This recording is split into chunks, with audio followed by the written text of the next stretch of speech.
we can no longer afford, they can no longer afford to have us sit on our butts and wait for the next spontaneous uprising of solidarity. We need to, my mind was the model of not only the anti-Vietnam War movement, which was global, but as Claire's pointed out, the anti-apartheid struggle in South Africa, which was global.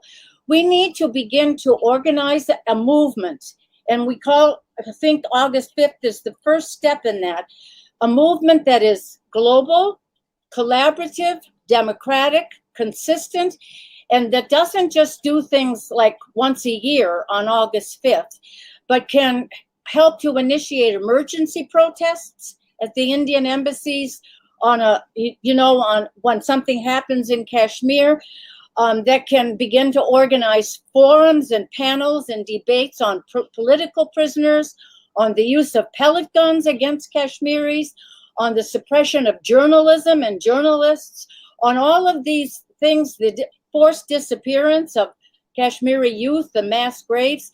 We need an ongoing movement that can educate about that, and then that can tie in with the struggles of Palestinians, of the Rohingya, of the Uyghur, of other peoples who are being particularly oppressed by colonialism.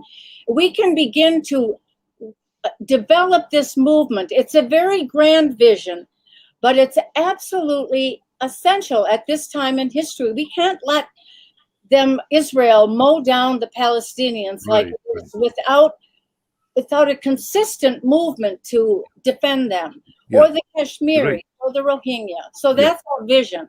So Claire, Mary was saying that we have to take it forward, and you see, the problem is the buck stops at the decision makers who are sitting in the parliament. For instance, UK Parliament, in Capitol Hill, in Washington DC.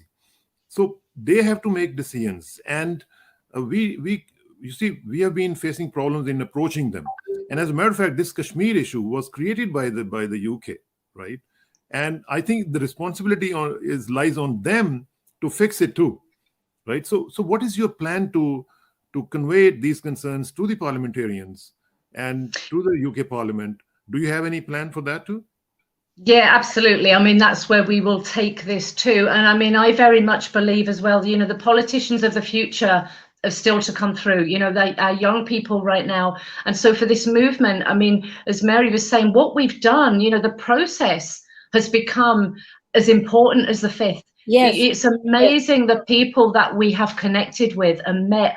And the Kashmiris themselves, all the people we've met, they've got so much knowledge. The Kashmiris have carried this for 70 years. Yeah. And what we've got is like a panel of experts sitting there. And if we can reach more people to the world, then that is, it's like they've got a bigger audience to go to.